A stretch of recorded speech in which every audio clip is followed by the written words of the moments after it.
Bom dia, senhores. Bem-vindos mais uma vez aí ao canal Holístico Conservador. E hoje eu quero trazer para vocês algumas questões, ainda falando aí sobre esse vídeo, né, da reunião ministerial, né, da equipe do Bolsonaro, toda essa repercussão aí que esse vídeo teve, né? E destacar algumas coisas que eu gostaria que vocês pensassem, né, nessas questões que eu vou destacar aqui, que eu até anotei aqui para não esquecer, né? Tá aqui na tela. E a primeira delas é a seguinte, né? Não tem nenhuma prova de crimes cometidos pelo Bolsonaro ou por quaisquer outros participantes da reunião. Então essa é a primeira coisa que precisa ficar aqui cabalmente destacada, né? Eu assisti o vídeo de aproximadamente 2 horas, se eu não me engano, inclusive mais de uma vez, vendo os trechos considerados os trechos principais, né? E não tem ali nenhuma fala, né? Não é uma questão de opinião, né? É só você assistir o vídeo que você vê, né, muito claramente que não há nenhuma fala que comprometa o Bolsonaro com relação à interferência na Polícia Federal, né? Então, quem assistiu o vídeo, quem assistiu as partes consideradas mais importantes do vídeo, vê muito claramente que não existe nenhum crime sendo cometido ali pelo presidente da República e por nenhum dos participantes, né? Tanto que a mídia parou de falar nisso, né? A grande mídia, ela parou de falar nessas questões, né? Nessa questão especificamente. O segundo item é com relação à autenticidade do Bolsonaro, né, e de seus ministros num vídeo que até então não seria divulgado. Essa é uma questão muito importante. Vamos parar para pensar no seguinte, pessoal. Até o momento da reunião, né, o Bolsonaro e os seus ministros não tinham ideia de que aquele vídeo seria divulgado, de que aquele vídeo iria para o STF para ser analisado pelo Celso de Mello. Eles não tinham ideia que o Celso de Mello ia liberar esse vídeo para ser praticamente na íntegra, né? 99,9% do vídeo foi divulgado, né, pela grande mídia, com liberação aí do STF através da figura do Celso de Mello, né? E isso mostra pra gente a autenticidade tanto do Bolsonaro quanto dos seus ministros, como os outros participantes da reunião. Tinha ali o presidente da Caixa Econômica, tinha o presidente do Banco do Brasil, se eu não me engano também um presidente ou um representante do BNDES, né? Que são os três grandes bancos estatais, né, pertencentes aí ao governo federal, e que também falaram na reunião, né? Então, a gente vê muito claramente a autenticidade dos participantes, né, das pessoas que falaram, porque eles não sabiam que aquele vídeo ia ser divulgado. Tanto que falaram palavrões, né, falaram de uma maneira bem aberta, expressaram os seus sentimentos quanto ao que está acontecendo no país, né? A gente viu ali aquela declaração fortíssima do Weintraub, né, que eu particularmente me tornei mais fã dele depois daquela fala. A fala da Damares, né, que faz ali denúncias gravíssimas, né, com relação à contaminação proposital só para poder atingir o governo federal, né? Você tem ali o Paulo Guedes sendo muito enfático, né, com relação a algumas questões, né? E por que a reunião se deu daquela forma? Porque aquele vídeo não era um vídeo que estava sendo produzido para o público assistir e avaliar. Ninguém sabia o que ia acontecer, né? Tanto que o Moro estava nessa reunião, falou inclusive nessa reunião algumas vezes, né? Então o conflito entre o Moro e o Bolsonaro ainda não tinha acontecido, né? Então a gente vê ali a autenticidade do Bolsonaro e dos ministros, né? Eu costumo dizer que a gente só conhece a pessoa quando convive com ela, né? E ali foi mostrado o convívio, né, dos ministros, como eles articulam as coisas, como eles conversam entre si, numa reunião daquele porte, né? Então fica demonstrado de forma cabal, né, o interesse, né, o sentimento que aqueles ministros têm, né, de fazer com que o nosso país seja um país melhor, né? E a gente vai falar um pouquinho mais sobre esse tipo de coisa daqui a pouquinho. Então esse é o segundo trecho que eu quero destacar com relação a esse vídeo. O terceiro ponto também importante é o desvio da mídia quanto ao propósito do vídeo, né, e o destaque somente às questões supostamente negativas, né? Então a gente tem visto aí que a mídia abandonou, né, aquela tecla que ela estava tanto batendo com o pessoal aí da esquerda, de que o vídeo, segundo o próprio Moro, mostraria de forma cabal, né, que o Bolsonaro sim cometeu crime, né, de interferência, né, ou com a interferência na Polícia Federal e na Superintendência aqui do Rio de Janeiro e talvez outras, né? E nós vimos que isso não existe no vídeo, não tem isso lá, né?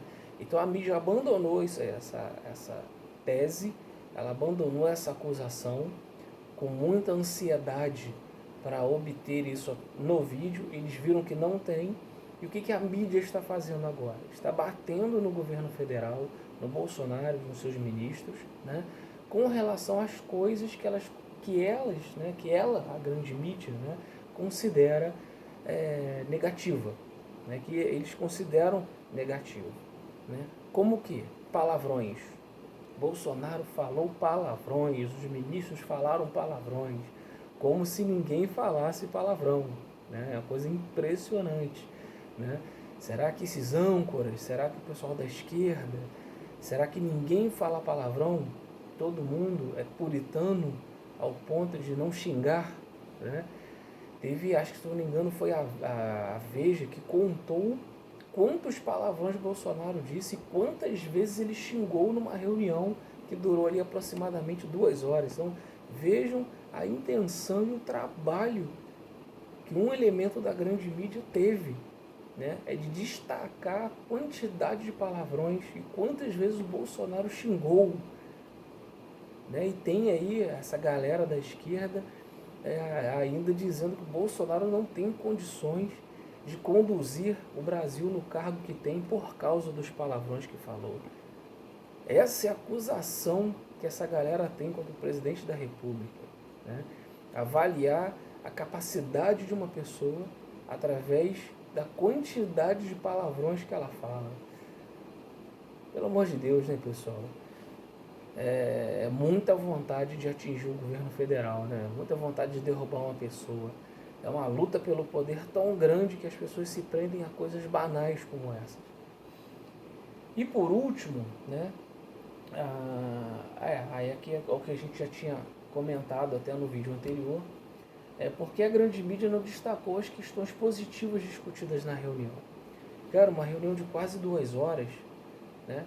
Por que a mídia não destacou as inúmeras coisas boas que foram faladas ali sobre investimentos, a apresentação do general Braga Neto, sobre as pretensões do governo federal para alavancar esse país nas suas mais diversas áreas, né?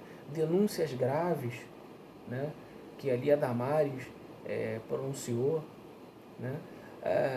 Tudo aquilo que foi articulado, as pretensões de fazer com que o país alavanque, né, que o país progrida, a preocupação com as pessoas, o Bolsonaro falando que era um privilégio para ele, para os seus ministros estarem ali na direção desse país, né, falando ali claramente que ele é o empregado do povo, que todo mundo ali tinha que estar alinhado com a vontade do povo, né, coisas importantíssimas, né, que foram ditas ali e repito, né, foram ditas dentro de um cenário de que ninguém ali sabia que esse vídeo ia ser divulgado da forma que foi divulgado, né, para todo mundo saber. Tem uma coisa é quando você faz uma live e sabe que aquele vídeo vai a público. Então você ali não fala palavrão, fica mais comedido, fala as coisas de uma forma mais branda, usa de eufemismos, né? Mas quando você sabe que aquilo não vai a domínio público, né, a ciência pública, você ali, né, é mais autêntico, né, você demonstra com mais ênfase, né, a as suas indignações, as suas pretensões. Então fica claro para a gente como esse governo, né, como o poder executivo atual, tem o interesse de fazer desse Brasil um Brasil melhor, né? Tem a vontade de respeitar a vontade do povo, como foi falado ali inúmeras vezes, né? Tem projetos, né, que foram vários, que se eu for discorrer aqui, todos eles eu vou fazer um vídeo de meia hora, né? Para quem tiver a curiosidade de assistir o vídeo, vai ver, vai ouvir, né, todas as intenções que todos eles têm de fazer com que esse país seja um país melhor. E repito, num vídeo que ninguém ali sabia que ia ser divulgado. Eles poderiam ter falado ali um monte de atrocidades que não falaram, né, porque aquele vídeo não seria divulgado. Até então não tinha acontecido o conflito entre o Moro e o Bolsonaro, né?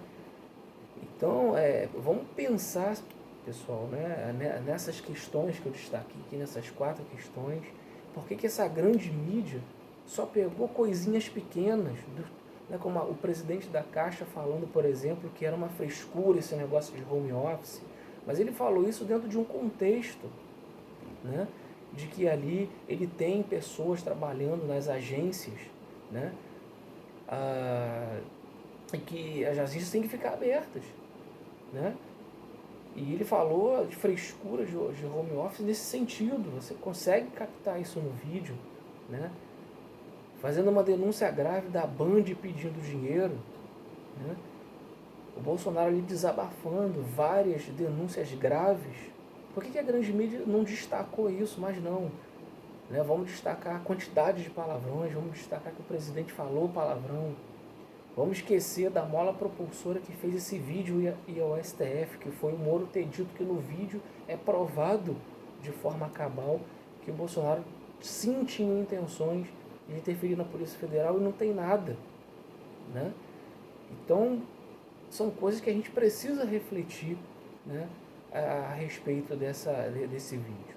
Então fica aqui esse meu relato a vocês, né, para que vocês reflitam sobre isso. Política é importante, né? Nós temos que pensar um pouquinho na política, porque ela que determina aí os rumos, né, dos mais variados segmentos, né, da nossa sociedade, como segurança, saúde, educação, né? E eu deixo aí para vocês esses pontos para que vocês possam refletir a respeito, tá legal?